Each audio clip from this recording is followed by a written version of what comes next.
Hi everybody, welcome back to the shop. Been a good while since I did a video, but awfully busy with a lot of things. But anyway, I want to do a little quick woodworking video, straight up woodworking today for you, and show you another cool tool. Now even though I'm a son of the South and a bit of a redneck, I can appreciate some Yankee innovations. And this here Yankee innovation, it's called a Yankee Screwdriver. That's right. A Yankee Screwdriver. This was actually manufactured by the North Brothers company, which eventually got eaten up by Stanley like about everybody else. I'm going to show you all about this cool tool here in just a second, and for a little preview, it moves. Okay folks, there's Yankee screwdrivers here. I'm going to tell you, I've got, officially here, I've got two sizes of official Yankee screwdrivers.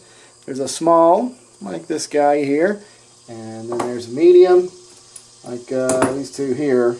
Most of them are made with brass frames and everything, and wood handles. There's a large that's much bigger than this. I don't have a large. I have another small, but this one's messed up. I was going to tell you about that in a minute.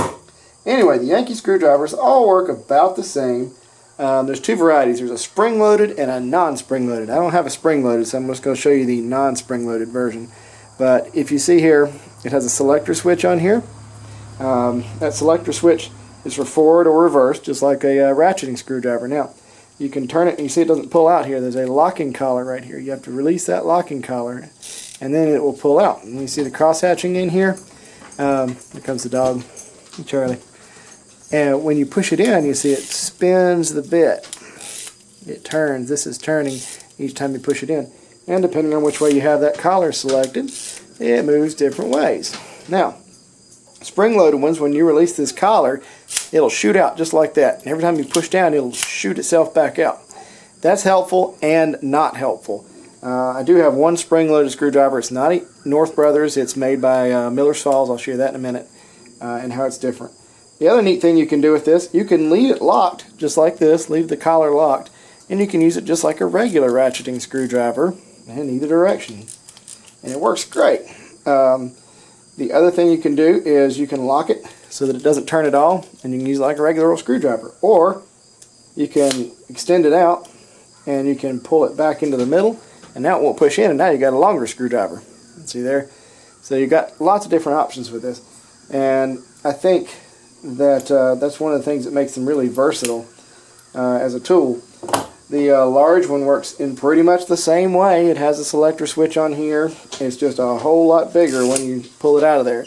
Now, these don't have a lot of torque on them, so you're not going to be turning a real high torque screw. You know, you need something like maybe a bit brace for that. But if you've got the screw hole already drilled, you know, these guys will do a really nice job as a ratcheting bit.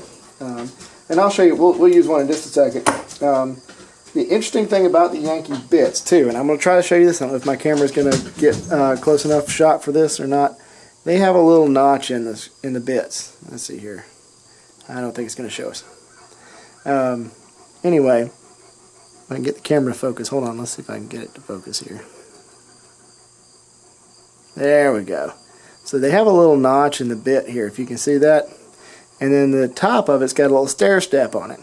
That's an original Yankee bit. And because it's an old screwdriver, well, it's pretty much all flathead because they didn't have Phillips heads back in those days. These are early 1900s for the most part. So you got a couple options here. Lee Valley, for at least for a while, sold some other screwdriver bits that were made for a Yankee type screwdriver. It didn't have the notch in the right place, so I ended up having to file another notch. So you see this one's got two notches on it. That works. But I think that's a little better than that. They sell this thing here at Lee Valley for a couple of bucks. I think some of the other manufacturers have one too. I like this one. It's not too bad. And it's got the notches actually in the right place. This one fits. I use it in this larger screwdriver here. You just pull the collar back and it'll slide right into place and lock. So this will let you use any hex shank bit or hex bit that you want. And I've got some really nice stainless steel hex bits that work with this. So that's another good option. This is from I don't know who made this one, but anyway, Lee Valley sells it. The other interesting thing I'll show you here, this is a Miller's Falls version. This little guy right here is very similar. It has a middle locking position. When you turn this collar the other way, it turns and it turns the screw one way. Push it the other way, it turns it backwards. This one is spring loaded, so if you notice, if I pull it in and let it go, it just drops back out. Now the problem I found with spring driven ones, when you're really trying to be real gentle with the screw, it can push it back up and it's okay, but sometimes it can slip off because of that spring is hard to manage. But you know, I like this one. I keep it around too. That's a Miller's Falls version of the Yankee Screwdriver. So hold on just a second, let me grab a screw and I'll show you running a few screws in and how easy it is with these Yankee screwdrivers.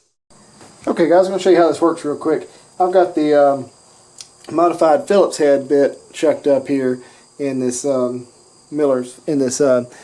Yankee one here, the small one, and I'm going to drive this Phillips head with it, and just to show you how it works. So release the chuck there, and I've already pre-drilled the hole. That makes it a lot easier to go in, and then you just push it down and it goes right on in. And if I turn it any further, I'm going to screw this board to my bench, which I don't want to do.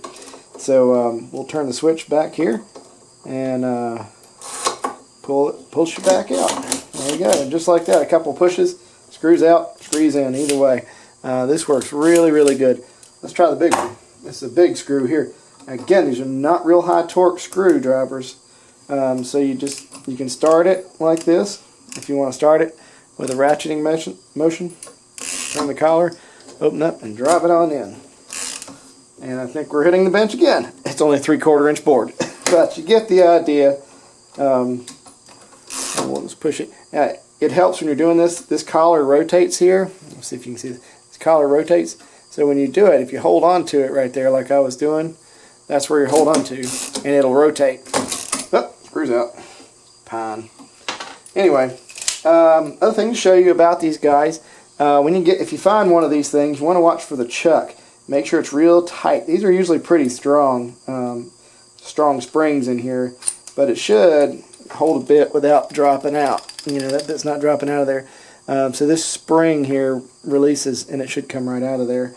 You can, because they're beveled, you can just push them right in there if you know which way they're going, but I find it works easier if you pull the collar back. And it'll only go in there one way. You may have to rotate it till the seat's in there. The other thing you should watch out for, make sure these aren't bent. You can kind of look down it and see this one's straight. This cross hatching gets nasty. Especially on this one. Like when I bought this one, it was really nasty. I took an old toothbrush and scrubbed down into those grooves really good, and then added just a little bit of oil. I've just got some machine oil here, and I just put a little drop on it, and then run it. And you know, you run it for a few minutes, and it gets to running really good and smooth, and it should be fine. Again, this one's kind of ugly. It's got paint all over it, but you know what? It still works. And last patent date's 1915. This is a number 30, and it still works. So they're pretty solid, made of brass for the most part. The little one here is a number 35. This is an older version. This older one here, I was talking about the chuck. See how there's I don't know if you can see this, there's a gap here where it won't close up all the way. And that looseness there is why the chuck's not working. There's a little bar inside that chuck that engages this notch. And if you can't engage that notch, it won't hold the bit. So while the mechanism works on this one, the chuck's broken and I can't fix it. This one works fine. It's a slightly newer version of the other, but pretty much the same thing. Anyway, go out and find you a Yankee screwdriver. These are great. Again, the Miller's Falls version here, and the small Yankee 30. I think it's number 35. 35 and a 30 is the big one. I don't know what the big one's called, but I haven't had a need for the big one.